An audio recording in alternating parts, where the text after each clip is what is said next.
All right, everybody, this will be a warning to all politicians running for president 2024, part 126D, I believe. Just a couple other thoughts about that idea about, instead of plugging your car in to your house to charge your car, what if you had a battery system in the house, and while you're out driving your gas-powered car all day, you had some battery storage on it. You charge those batteries while you're commuting to work and back and forth and running your errands or whatever. You come home, you plug your car into the house, and your car now charges your house. I was thinking, like, maybe it wouldn't be enough to run everything, but like say even on cold days, winter days or whatever, you're going to warm your car up anyway, right? So you plug it in to the house while you're warming it up, and it's charging your batteries then for 5 or 10 minutes while you warm your car up. And like even in the summer or whatever, before you take off for work, you freshen up those batteries in the house a little bit by running your car for 5 minutes or so.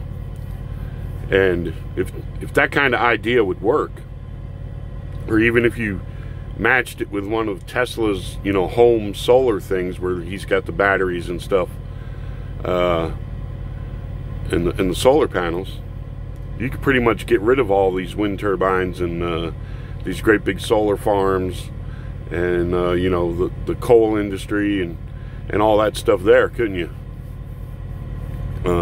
If all houses were capable of doing that, and easy to adapt the system. I mean, I don't know. Can they get battery technology and enough storage? Like say, Ford. Maybe you'd have Ford deep cycle. Like those marine batteries in your vehicle somewhere.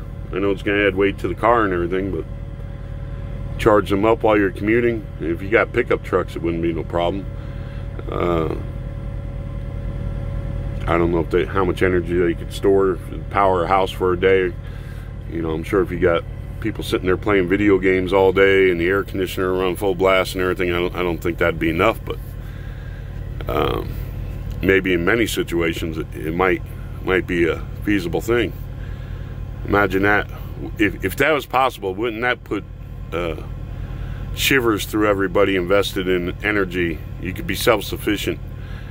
All the power companies would have a stroke in all these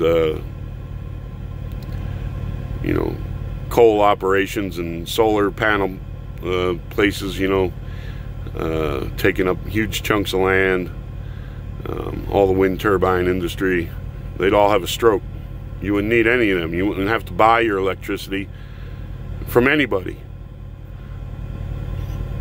You generate your own electricity while you're driving to work or home from work. But like I said, I'm all for looking for different solutions. I care about the planet. I care about the environment. I just don't think rushing headlong irrationally and saying, this is the solution here. This is what's gonna do it, is putting these solar things and wind turbines all over the place. I mean, they tried it in Germany. It didn't work in Germany. You cannot generate enough electricity. So I don't know, maybe there's a way you can generate your own electricity while you're on your way home from work. Plug your car into your house and charge the batteries up in your house.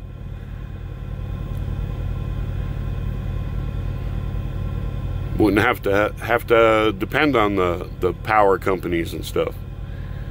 So, but I want to toss that out there as an idea. And then also, thinking people are talking about the high cost of medical You know, hospitals use huge amounts of energy. And if they go to this thing, making everything electric and having electric cars, you know, like I said, you're going to have $1,000 electric bills to begin with. Imagine the electric bill for hospitals then. You know, and with the grids the way they are and everything, imagine everybody going home, plugging in at the same time. You're getting an operation done in a hospital, and they have a brownout or a blackout. You know, all that high-tech machinery in those hospitals, everything runs on electricity. You know, all the labs, you know, you go for x-rays or MRIs and everything, it's all done through electricity.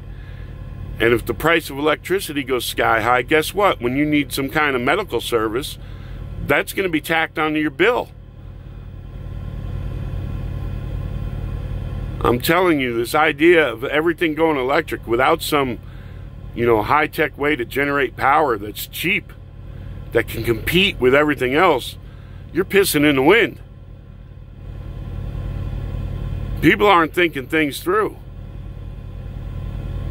There's no free lunch. There's a trade-off for everything. And even like that idea about, hey, generate your own electricity with your car, charge your house. I'm sure there's drawbacks to that too. And trade-offs for that. There's no free lunch.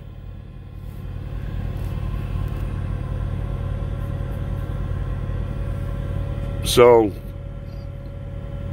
you know, I would definitely focus more on the high-tech stuff they're doing to try and figure out ways to generate electricity. And I would definitely start looking at nuclear power again. You know, you just don't build them like, you know, Japan had theirs right on the edge of the ocean there where it can be swamped with seawater and damaged and stuff.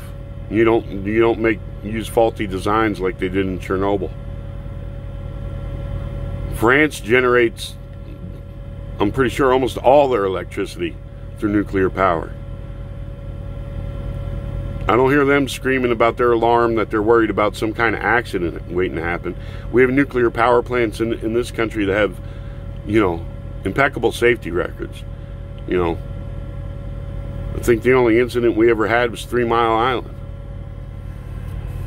And even that was blown way out of proportion. And they made that movie China Syndrome and all that and everything. Scared the hell out of people about nuclear power plants. Where'd that come from too? Hollywood, the left.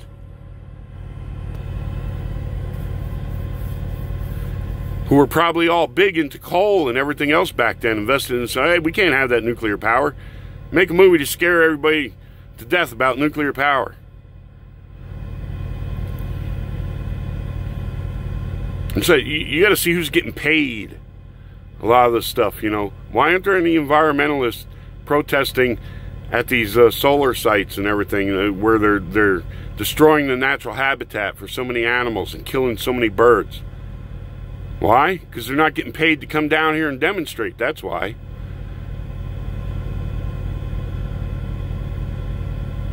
But there's a pipeline going somewhere or something, and it's being pushed by, you know, conservatives or you know, oil companies. They'll pay them to go and do that.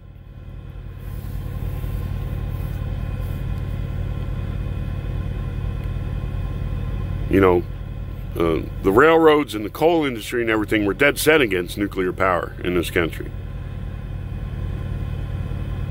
You know, the railroads make an awful lot of money. You know, those 2-mile-long coal trains running every day, they're making some money. They don't want to see coal disappear. You know, them and the coal, they paid activists to go and protest nuclear power back in the 70s and 80s.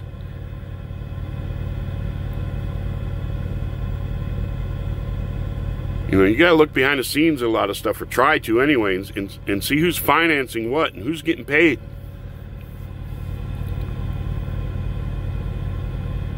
You know, how long has there been a long-held belief, conspiracy theory that, you know, there is some green high-tech energy out there. There is something out there, but the oil companies, or even that there's engines out there that'll run on water, or you know, engines that'll get 100 miles per gallon on gasoline. That the oil companies have bought all the rights to and everything, and hid away. You never know. You know, the oil companies now, a lot, you'll see them, they'll advertise, they'll show solar, and they'll show wind turbines and all this, and how they're diversified now into all this stuff and everything. Sure, they're going to be, because they're going to get government subsidies to it and everything. So that's all I'm saying is, you know, we can take steps to make things better. Things have gotten a lot better. If you know, you weren't around through the 70s and stuff and everything, or even before that, when the factories were dumping so much paint in the rivers and stuff, it would change the colors. You know, when Detroit, when they're making cars up there, dumped so much paint in the river, you know, people could tell what color they were painting cars that day. You know, and the real smokestack spewing out all kinds of stuff. Most times what they show you now, when they show you some stack, it looks like it's spewing stuff out. I pretty much guarantee it's a cold day, and what you're seeing is just the vapor of the heat coming out the stack and hitting the cold air, or what you're seeing anyway to begin with, regardless if it's cold day or not. You're seeing steam coming out most of these places. So you know, and even coal plants, I'm sure we can modernize coal plants to where they're more efficient, they burn more efficient, and what have you. We can find something to do with all the slag, the byproduct from burning the coal, and we can make better filtration systems. You know, just like we make cars more efficient and put filters on them. You know, these trucks, you know, even before they put this DEF crap on them, that, you know, I still don't see what they say they're accomplishing with that, but burned way cleaner, you know, with the low sulfur fuel and the new engines, and just so much more efficient and burn cleaner. We can take steps to make things better without, you know, putting all our eggs in one basket that's going to be government subsidized, that isn't going to solve the problem to begin with.